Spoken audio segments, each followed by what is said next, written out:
Sekarang kita akan belajar mengenai Drizzle. Drizzle ini memiliki quote yang unik. Jadi Drizzle ini merupakan cara kita abstraksi ke SQL, tapi dia memiliki quote yaitu adalah is a good friend who's there for you when necessary and doesn't bother you when you need some space. Jadi endingnya adalah dia memiliki dua konsep ini yaitu relational dan SQL-like. Karena relational itu tendensinya bahwa dia itu lebih enak, lebih friendly dan lain sebagainya. Cuma seringkali ketika kita butuh something advance, kita lebih pengen pakai SQL-like. Jadi Drizzle ini berada di dua kubu tersebut dan kita bisa memakainya berbarengan.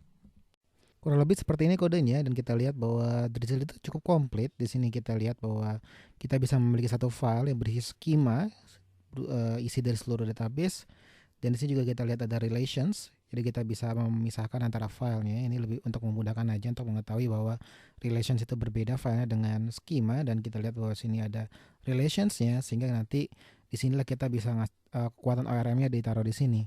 Kita bisa ngasih tahu bahwa oh ini post ini ada relation dengan users, users ada relation dengan post dan semuanya nanti akan diimport di sini di database connectionnya. Kita lihat sini cara mengimportnya dan di sini kita lihat cara untuk menggunakannya cukup mudah. Di sini kita lihat ada versi ORM-nya di mana kita menggunakan db.query berarti ini menggunakan ORM dan di sini kita mengquery dari users dan kita mengquery-nya dengan ketika kita mengquery users maka kita juga ingin mengquery seluruh post dari user tersebut. Dan selain daripada power dari ORM-nya juga kita lihat bahwa sini ada power dari SQL-nya itu sendiri. Jadi untuk insert dia menggunakan basic SQL dan juga untuk query sebenarnya juga bisa menggunakan basic SQL. Nah, di video kita kali ini kita akan belajar bagaimana caranya kurang lebih untuk men-setup dari Drizzle itu sendiri di project kita. Nah, sekarang di sini saya sudah membuat dari project dari Remix dan di sini kita akan menggunakan kursor untuk mengintegrasikan dari Drizzle di sini biar cepat aja. Dan kita akan memakai prompt yang sederhana yaitu integrasikan Drizzle ke code base dan kita ingin ada clean arsitektur di sini yaitu adalah kita akan memisahkan abstraksi dari Drizzle-nya itu sendiri. Oke, di sini kelihatannya good enough. Kita perlu ngetes dulu jelas untuk memastikan ini beneran bagus. Cuma mungkin saya ingin untuk menambahkan instruksi di sini dengan saya nambahkan prompt pisahkan interface user repository dan implementasi Drizzle-nya sehingga ini keluar dari sini. Masih dibedain filenya. Oke, menarik. Kelihatannya kita lihat bahwa ini sudah dipisahkan antara interface-nya dengan implementasi dari Drizzle-nya dan sini ada bridging terhadap interface dengan implementasi dari Drizzle-nya. Mungkin teman-teman yang penasaran code arsitektur kita nggak akan bahas di sini, mungkin kita akan bahas di tempat lain insya Allah. Kita insya Allah akan bahas di video lain. Kelihatannya sudah cukup bagus, jadi kita akan accept all aja dan kita memastikan bahwa semua sini udah centang sehingga ini memastikan bahwa sudah ter-apply dari seluruh file ini. Oke, jadi jika misalkan teman-teman ada yang penasaran mengenai kursor, teman-teman bisa lihat di deskripsi di video ini. Tapi sekarang kita akan langsung aja untuk install dari necessary packages di sini. Kita akan install.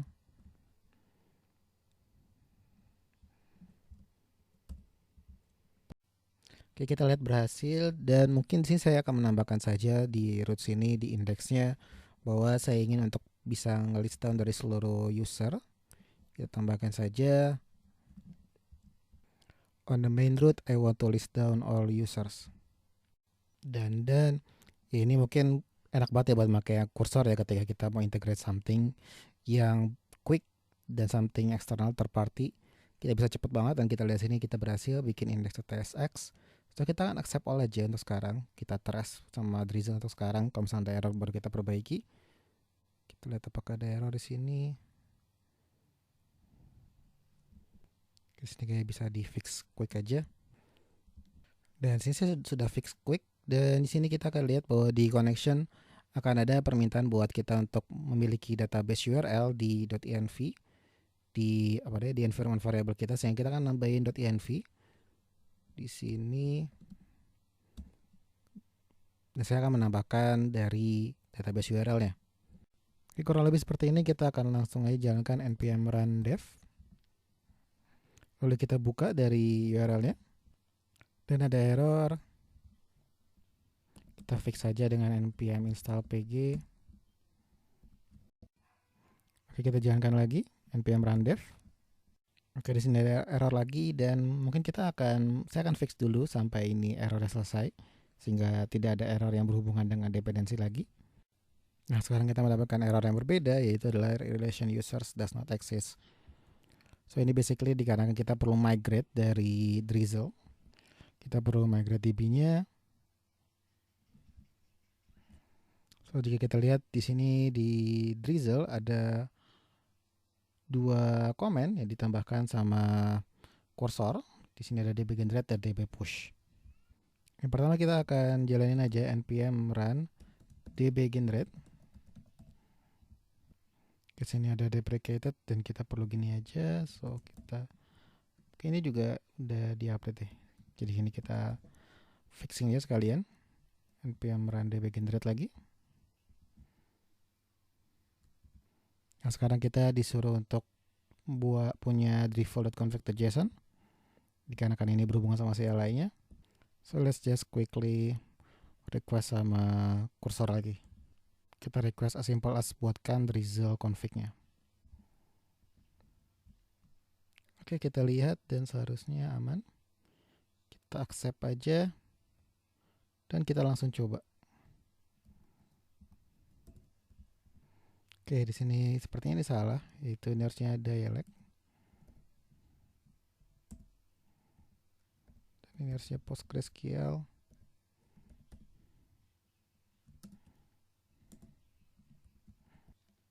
Dan ini kita ganti menjadi URL. Kita save dan kita coba lagi. Di sini kita lihat bahwa kita berhasil memiliki migration file. Kita lihat aja di Drizzle migration dan kita akan membuat dari table users. Selanjutnya di sini kita memiliki dua pilihan sebenarnya. Jadi ada generate. Generate ini adalah ketika kita ingin membuat migration. Jika misalkan teman-teman ada yang belum tahu migration, intinya adalah kita ingin agar di setiap environment kita, ketika kita memiliki misalkan ada environment baru, maka kurang lebih seluruh migration akan dijalankan sehingga ketika database-nya baru kurang lebih state-nya sama antar environment. Jadi misalnya kita punya laptop baru, kita tinggal jalanin migration aja, harusnya state-nya sama dengan laptop lama kita. Kurang lebih seperti itu untuk migration. Nah, kalau migration sendiri kita memerlukan yang lain, bukan db push tapi namanya db migrate. Bedanya apa? So bedanya apa antara push sama migrate? Kalau push itu langsung nge-push dari schema ini tanpa melalui migration. Tapi misalkan migrate, dia bakal migrate satu demi satu. Dan ini lebih better ketika production ya. Ketika staging mungkin juga mungkin better atau production. Tapi misalkan teman-teman pengen quick, maka sebenarnya bisa pakai push aja ketika development. Tapi sini kita akan langsung aja pakai migration aja, nggak masalah. Dan kita lihat kita berhasil. Dan juga kelebihan dari push itu dia nggak perlu generate. Karena dia basically ngelihat dari current situation di database, jadi current state di database kayak gimana, dan yang nggak ada, misalkan ada kolom yang nggak ada table yang nggak ada, maka dia akan menambahkannya sendiri. Jadi basically DB push ini nggak recommended kalau misalkan buat production. Dan kita lihat di sini kita berhasil, dan sini misalkan kita lihat bahwa di sini sudah menambahkan satu data, sehingga kita bisa melihat di sini ada nama, ada email, dan creatednya kapan. Jika kita lihat sini bahwa simple ya, cuma find by ID. Dan di sini kita lihat bahwa query juga simple, cuma nge-select from users. Di table users kita select di mana user ID-nya sama dengan ID. Di sini untuk create-nya kurang lebih simple juga. Insert values dan returning untuk memastikan bahwa kita return dari data jika kita pakai Postgre dan default dari Postgre itu enggak return data. Dan di sini juga ada find all untuk men-select dari seluruh users. Dan skemanya juga simple. Jadi di sini basically nge-import schema dari users, dari schema ini. DB schema, dia mengimport schema users, tabelnya dibuat di sini. Nah, sekarang kita udah melihat bahwa powernya ketika menggunakan basic SQL ya. Tapi misalkan ORM-nya kira-kira bentuknya kayak gimana ya? So di sini kita langsung minta aja untuk kursor untuk bikinin. Lalu kita minta kursor untuk buat model baru berupa post yang memiliki relasi dengan user. Nah, di sini ada yang dia belum, yaitu adalah buat relation, file relation ya.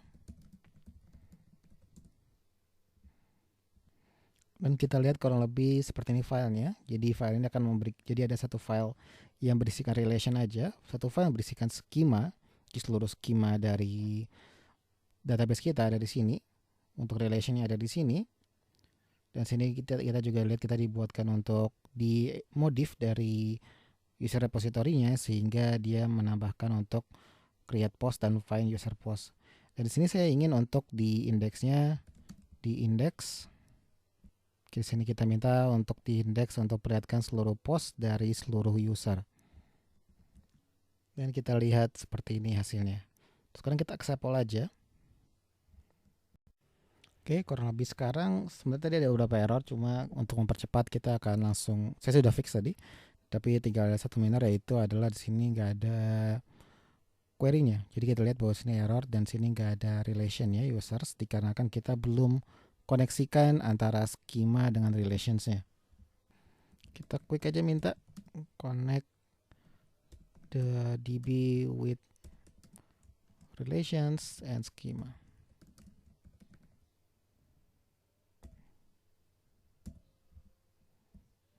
Di sini kita apply saja dan kita lihat bahwa kita menambahkan schema. Kita save aja dan I believe untuk relationsnya kita perlu seperti ini, as relations. Lalu kita perlu paste di sini. Jadi kita perlu paste schema dan relationship dalam satu objek. Dan sekarang ketika kita save, kita akan lihat bahwa relation post doesn't exist. Jadi kita perlu migrate. Dan kita di sini sudah generate dan migrate. Dan kita refresh. Dan kita lihat berhasil. So, misalnya kita lihat codingan kita, kita akan lihat bahwa di sini ada dua tipe yang berbeda. Yang pertama db.query. db.query inilah yang menggunakan yang disebut dengan ORM. Kita lihat bahwa users.find first, dan kita lihat ada where-nya. Dan juga ini ada with-nya. With ini berarti kita ingin ada relation yang kita ambil sembari kita mengambil dari users-nya. Dan di sini juga ada juga sini find all, kita mengambil seluruh users dan kita ingin agar ada post yang membersamainya.